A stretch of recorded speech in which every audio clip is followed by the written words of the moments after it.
Canada visitor visa இந்த ஒரு விடயம் மீண்டுமாக பேசுபொருளாக இருக்கின்றது. சிறிது காலத்தின் முன்னதாக உங்களுக்கு தெரியும், இலங்கையிலிருந்து பலர் வந்து விசிட்டர் விசா மூலமாக கனடா சென்றிருந்தார்கள். அதன் பின்னராக அது சற்று ஓய்ந்திருந்தது என்றே சொல்ல முடியும். உள்வாங்குகின்ற ஆட்களினுடைய அளவு எண்ணிக்கையும் வந்து நிறையவே குறைந்திருந்தது. இப்பொழுது மீண்டுமாக இந்த கனடா விசிட்டர் விசா மீண்டுமாக ஆரம்பித்திருக்கின்றது. ஆட்கள் அனைவரையுமே அங்கே உள்ளெடுக்கின்றார்கள். ஆகவே மீண்டுமாக நாங்கள் விசிட்டர் விசா மூலமாக செல்வதற்கான வாய்ப்புகள் அதிகம் இருக்கின்றது. அது மட்டுமல்லாமல் இவ்வளவு நாளும் அதிக நாட்களாக இருந்த அந்த கால இடைவெளி என்பது, அதாவது ப்ராசசிங் டைம், இது வந்து குறைக்கப்பட்டிருக்கின்றது. வெறும் ஒரு சில நாட்களுக்குள்ளேயே நாங்கள் அந்த விசிட்டர் விசாவை பெற்றுவிட முடியும் போன்ற பல தகவல்களை வந்து சமூக ஊடகங்களிலே காணக்கூடியதாக இருந்தது.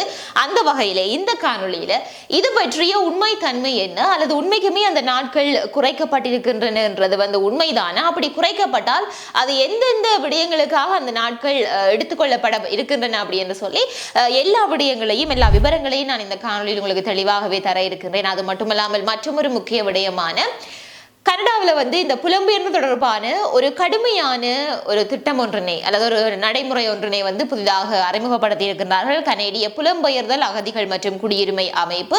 அந்த வகையிலே அந்த புதிதாக அறிமுகப்படுத்தப்பட்ட அந்த கடுமையான விதி என்ன என்றதை வந்து இந்த காணொலியில் நாங்கள் பார்க்க போகின்றோம். குறிப்பாக கனடாவிலே நிரந்தர குடியுரிமை பெற்று இருப்பவர்கள் வந்து உங்களுடைய பெற்றோர்களையோ அல்லது உங்களுடைய தாத்தா பாட்டியையோ நீங்கள் ஸ்பான்சர் மூலமாக அவர்களை அங்கே எடுக்கிறதுக்கு என்று சொல்லி நீங்கள் எதிர்பார்த்திருப்பவர்கள் இருந்தால் உங்களுக்கு நிச்சயமாக இந்த ஒரு விடயம் உதவியாக இருக்கும். அதே சமயம் உள்ளூர்ல இருப்பவர்கள் உங்களுக்கு இவ்வாறு யாரையாவது கனடாவிலே தெரிந்தால் அவர்களுக்கும் இதனை அனுப்பி வையுங்கள். அவர்களுமே பார்த்து இந்த விடயங்களை பற்றி தெரிந்து கொள்வார்கள். ஆகவே எல்லா விடயங்களையும் நாங்கள் தெளிவாகவே பார்க்கலாம். வணக்கம், நான் உங்கள் சங்கவி. வீடியோ பார்த்து கொண்டிருக்கிற நீங்க யாராவது இந்த சேனலை சப்ஸ்கிரைப் பண்ணாம பார்த்து கொண்டிருந்தீங்கன்னா சப்ஸ்கிரைப் பண்ணிட்டு பாருங்க. அப்படியே பக்கத்தில் இருக்கிற பெல் பட்டனையும் கிளிக் செய்து வைத்துக் கொள்ளுங்கள். அப்பதான் நான் போடுற வீடியோஸ் எல்லாமே உங்களுக்கு நோட்டிபிகேஷன்ஸா வரும்.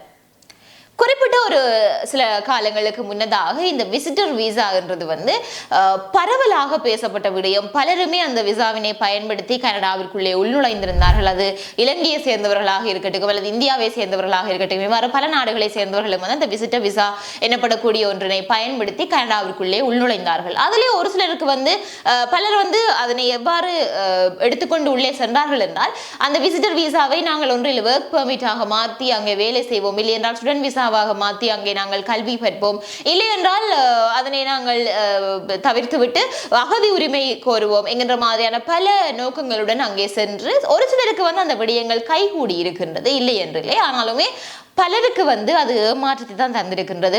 பெரும்பாலானவர்கள் வந்து மீண்டுமாக வருகின்ற சூழ்நிலையுமே இருந்தது.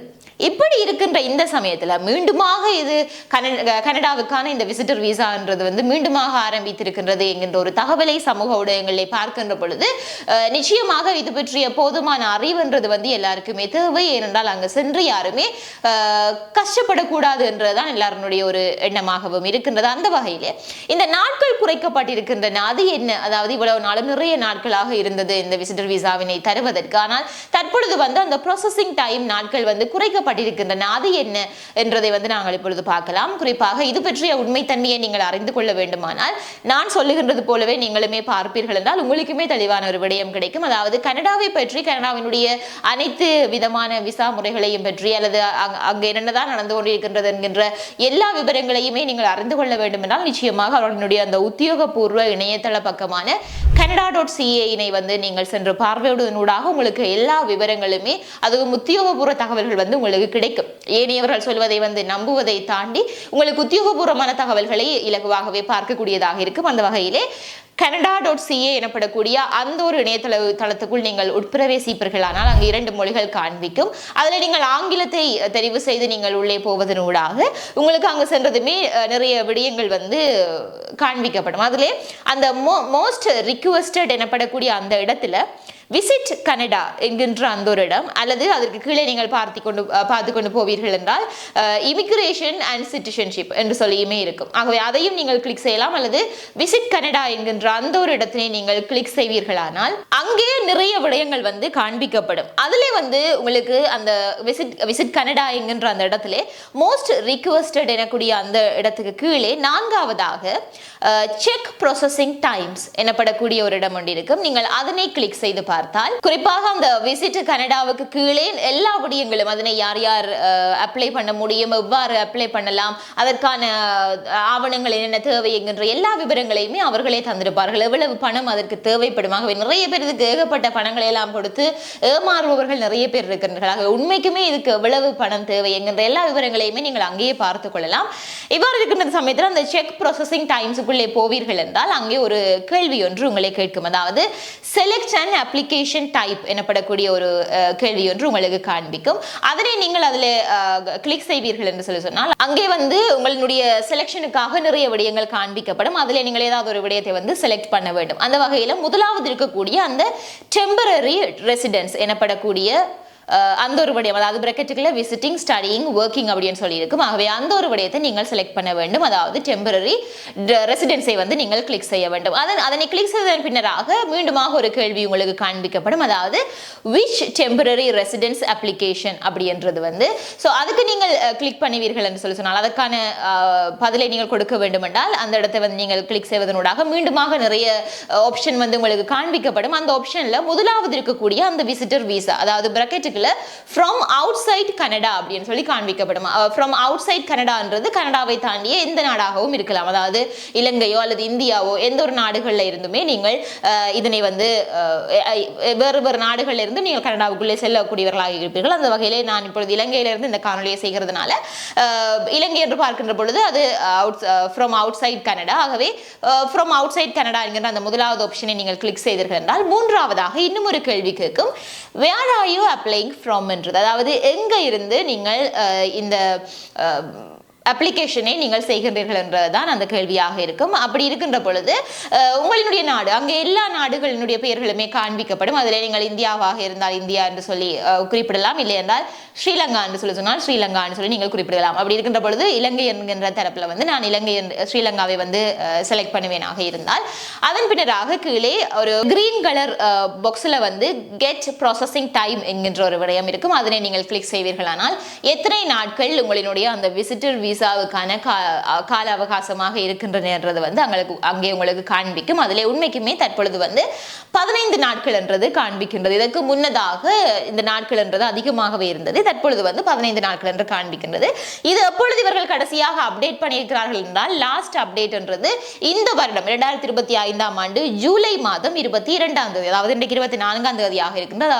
அப்படி பார்க்கின்ற பொழுது நேற்றைக்கு முந்தைய தினம்தான் இதனை வந்து அவர்கள் மாற்றி அமைத்திருக்கிறார்கள். அந்த வகையிலே 15 நாட்களாகத்தான் இப்பொழுது கொடுக்கப்பட்டிருக்கின்றது. அப்படி என்கின்ற சமயத்தில் நிறைய பேருக்கு இருக்கக்கூடிய கேள்வி என்றது, அப்படி என்றால் நாங்கள் வந்து வரும் 15 நாட்களுக்குள்ளே கனடாவுக்கு சென்று விடலாம், இந்த 15 நாட்களுக்குள்ளே எங்களுக்கு விசிட்டர் விசா கிடைத்து விடும் என்று சொல்லி நிறைய பேர் வந்து வேறு வேறு விதமாக சமூக ஊடகங்களிலே பல தகவல்களை பரப்பிக் கொண்டிருக்கிறார்கள். உண்மைக்குமே அந்த 15 நாட்கள் என்பதற்கு கீழாக அவர்கள் how we calculated this processing time என்கின்ற ஒரு விடயத்தை தந்திருக்கிறார்கள். அதாவது நாங்கள் இந்த 15 நாட்கள் என்றதை எவ்வாறு கணக்கிடுகின்றோம் என்கின்ற ஒரு விடயம் தான். அதனை நீங்கள் கிளிக் செய்து பார்ப்பீர்கள் என்றால் உண்மைக்குமே இந்த 15 நாட்கள் என்றது என்னென்னத்திற்காக அவர்கள் தந்திருக்கிறார்கள் என்றது வந்து தெளிவாகவே போட்டிருக்கிறார்கள். அங்க இரண்டு விடயங்கள் வந்து அந்த 15 நாட்களுக்குள் வந்து எடுபடாது. என்ன அப்படின்னா உங்களுடைய அந்த அப்ளிகேஷன்ஸ் ஃபார்ம் எல்லாமே, உங்களுடைய ஆவணங்கள் எல்லாமே இங்க இருந்து அவர்களினுடைய அந்த அலுவலகத்துக்கு சென்றடைகின்ற அந்த நாட்கள் என்றது எவையுமே அங்கு கணக்கிலிடப்படாது. மாறாக அது அவர்களினுடைய கையில் எடுக்கப்படுகின்ற நாளாகத்தான் அந்த நாள் கணக்கெடுக்கப்படும். ஆக மொத்தத்தில் நீங்கள் இங்கே உங்களுடைய பயோமெட்ரிக்ஸ், இந்த ஃபிங்கர் பிரிண்ட் அது போன்ற விடயங்களை வந்து நீங்கள் வைப்பதற்காக செல்லக்கூடிய நாட்களோ, அதன் பிறகு உங்களுடைய ஆவணங்களை கொண்டு சென்று சமர்ப்பிக்கிறதுக்கான நாட்களோ இவை எதுவுமே அந்த 15 நாட்களுக்குள் வராது. மாறாக அந்த நாட்கள் எப்பொழுது தொடங்கப்படும் அப்படின்னு பாத்தீங்கன்னா அதற்கு கீழாகவே அவர்கள் தந்திருக்கின்றார்கள். அதாவது your processing time starts the day we receive your complete application and ends when we make a decision என்கின்ற விடயத்தினை வந்து அவர்கள் தெளிவாகவே சொல்லியிருக்கின்றார்கள். குறிப்பாக இந்த நாள் எப்பொழுது ஆரம்பிக்கின்றது என்றால் தங்களினுடைய கைகளில், அதாவது கனடாவில் இருக்கக்கூடிய இந்த அலுவலகத்தில் வந்து தங்களினுடைய கைகளுக்கு எப்பொழுது உங்களுடைய அப்ளிகேஷன்ஸ் எல்லாமே வந்து சேருகின்றதோ, தாங்கள் உங்களுடைய ஆவணங்களை வந்து நாங்கள் எப்பொழுது பார்க்க ஆரம்பிக்கின்றோமோ அன்றைய நாள்ல இருந்து நாங்கள் ஒரு முடிவை எடுப்போம் இல்லையா? அதாவது உங்களுக்கு இந்த விசா வந்து கிடைக்கின்றது அல்லது இது வந்து நிராகரிக்கப்படுகின்றது என்கின்ற அந்த முடிவை எடுக்கின்ற அந்த நாள் காலம் தான் இந்த 15 நாட்கள் என்றது. ஆனால் அதுவே இன்னொரு விடயத்தினையும் அவர்கள் அங்கே தெளிவுபடுத்தி இருக்கிறார்கள். அதாவது it may vary depending on how many applications we get or if if your application is complex என்ற விடயத்தினையும் வந்து அவர்கள் சொல்லியிருக்கிறார்கள். அதாவது அவர்கள் அன்றைய நாட்களை பொறுத்த வரைக்கும் அதிகமான ஒரு அப்ளிகேஷன்ஸை வந்து பெற்றார்கள் என்றால், அதிக எண்ணிக்கையான அப்ளிகேஷன்ஸை பெற்றார்கள் என்றால் சற்று அது வந்து தாமதிக்கலாம், உங்களுடைய முடிவுகள் வருவதற்கு சற்று தாமதிக்கலாம். இல்லை என்றால் உங்களுடைய ஆவணங்கள் வந்து சற்று சிக்கலாக இருக்கும் என்றால் அதுவுமே கொஞ்சம் காலதாமதமாக இருக்கும். ஆக மொத்தத்தில் if your application may be delayed or returned if it's not complete, உங்களுடைய அப்ளிகேஷன் என்றது வந்து பூரணப்படுத்தப்படாமல் முழுவதுமாகவே அங்கு இல்லாமல் இருந்தால் அது மீண்டுமாக உங்களுக்கு திருப்பி அனுப்பப்படுவதற்கான வாய்ப்புகளும் இருக்கிறது. ஆகவே இந்த அனைத்து விடயங்களையும் அவர்கள் தெளிவாகவே தந்திருக்கிறார்கள். ஆக மொத்தத்தில் மீண்டுமாக நான் உங்களுக்கு தெளிவுபடுத்துவது, இந்த விடயத்தை நான் இப்போ உங்களுக்கு எடுத்து சொல்வதற்கான காரணம் என்ன அப்படின்னா, இந்த கனடா விசிட்டர் விசா என்கின்ற அந்த ஒரு விடயத்தை பயன்படுத்தி பலர் ஏமாந்திருக்கிறார்கள். ஆகவே மீண்டுமாக நீங்கள் யாரும் ஏமாந்து விடாதீர்கள். வரும் 15 நாள் தான் நீங்கள் உடனே சென்று விட முடியும், உங்களுக்கான வேலை அனைத்தையுமே நாங்கள் பார்க்கின்றோம், இவ்வளவுதான் முடியும் அவ்வளவுதான் முடியும் அப்படின்னு சொல்லி இந்த நேரத்தில் உங்களை ஏமாற்றுவதற்காக பலர் வந்து புதிதாக வருவதற்கான வாய்ப்பு இருக்கின்றது. ஆகவே சரியாக உங்களுடைய விடயங்கள் எல்லாவற்றையுமே பாருங்கள். இந்த நாட்கள் தான் குறைக்கப்பட்டிருக்கின்றன தவிர இன்னும் ஒன்று, இந்த மீண்டுமாக இந்த விசிட்டர் விசா ஆரம்பித்திருக்கின்றது, நாங்கள் ஆட்களை உள்ளே எடுக்க போகின்றோம் என்கின்ற அந்த விடயம் என்றது இன்னும் உண்மைக்குமே உத்தியோகபூர்வ தகவல் என்றது கிடையாது. மீண்டுமாக இந்த விசிட்டர் விசாவை நாங்கள் ஆரம்பித்திருக்கின்றோம், ஆட்களை உள்ளெடுக்க போகின்றோம் என்கின்ற விடயத்தினை வந்து அரசாங்கம் இன்னுமே உத்தியோகபூர்வமாக வழங்கவில்லை. இந்த நாட்கள் குறைக்கப்பட்டிருக்கின்ற என்கின்றதை அடிப்படையாக வைத்துக்கொண்டு ஒவ்வொருத்தராக உத்தேசிக்கக்கூடிய ஒரு விடயம் தான் இந்த கனடா விசா வந்து மீண்டுமாக ஆரம்பிக்கப்பட்டிருக்கின்றது என்கிற விடயமே தவிர உத்தியோகபூர்வமாக எந்த ஒரு தகவலும் வெளிவரவில்லை. ஆகவே தயவு செய்து அனைவருமே தெளிவுடன் இருந்து கொள்ளுங்கள். இது பற்றிய பூரண அறிவுடன் உங்களுடைய அடுத்தடுத்த நடவடிக்கைகளை மேற்கொள்ளுங்கள். அதே சமயம் இந்த புதிதாக அறிமுகப்படுத்தப்பட்டிருக்கக்கூடிய அந்த கடுமையான விதி என்ன அப்படின்னு பாத்தீங்கன்னா, இந்த கனடாவிலே நிரந்தர குடியுரிமை பெற்று அங்கே வசித்துக் கொண்டிருப்பவர்கள் உங்களுடைய பெற்றோர்களையோ அல்லது உங்களுடைய தாத்தா பாட்டி போன்றவரை வந்து நீங்கள் ஸ்பான்சர் செய்வதற்கான வழிமுறைகள் என்றது வளமையாகவே இருக்கின்றது. அப்படி இருக்கின்ற பொழுது அதற்கான குறைந்தபட்ச வருவாய் வரவு என்றது வந்து அதிகரிக்கப்பட்டிருக்கின்றது. அதாவது ஒரு ஆண்டுக்கான வருமானம் உங்களுக்கு வந்து இவ்வளவு வருமானம் இருக்க வேண்டும், குறைந்தது இவ்வளவாவது இருக்க வேண்டும் என்கின்ற ஒரு வரையறை வந்து இருக்கின்றது. அந்த வகையில் 2024ஆம் ஆண்டை பொறுத்த வரைக்கும் $47,549 இவ்வளவு காலமுமே இருந்து வருகின்றது. இந்த ஒரு பெறுமதியை பார்க்கின்ற பொழுது முந்தைய ஆண்டை விட, அதாவது 2023ஆம் ஆண்டை விட இது வந்து $3,000 வந்து அதிகமாகவே இருக்கின்றது. இந்த அடிப்படையில் இந்த ஒரு பெறுமதி என்றது, இந்த $47,549 வந்து 2 பேரை கொண்ட ஒரு குடும்பத்துக்கு தேவையான இந்த குடும்ப வருவாய் வரம்பே தவிர உங்களுடைய குடும்ப எண்ணிக்கைகள் அதிகரிக்கின்ற பொழுது, அது 3 மூவராக 4வராக 5வராக என்று சொல்லி அதிகரிக்கின்ற பொழுது இந்த குறைந்தபட்ச வருவாய் வரம்பு என்றது வந்து அதிகரித்துக் கொண்டே செல்கின்றது. அதனையுமே நான் இங்கே உங்களுக்கு போட்டு காண்பிக்கின்றேன். இந்த நிலைமையில் இந்த புதிதாக இந்த விதியை அறிமுகம் செய்தவர்கள் யார் அப்படின்னா, கனேடிய புலம்பெயர்தல் அகதிகள் மற்றும் குடியுரிமை அமைப்பினர் தான். அந்த வகையில் அவர்கள் அந்த புதிதாக சொல்லிடக்கூடிய விடயம் என்றது, இந்த வருடம் நீங்கள் உங்களுடைய பெற்றோரையோ தாத்தா பாட்டியோ ஸ்பான்சர் செய்ய வேண்டுமாக இருந்தால் உங்களுடைய கடந்த வருடம், அதாவது 2024ஆம் ஆண்டை பொறுத்த வரைக்கும் ஆண்டு வருமானம் என்றது வந்து $47,549 இருக்க வேண்டும். ஆக மொத்தத்தில் இந்த வருடம் நீங்கள் எடுக்க வேண்டும் என்றால் போன வருட வருமானம் மட்டும் காட்டினால் போதாது.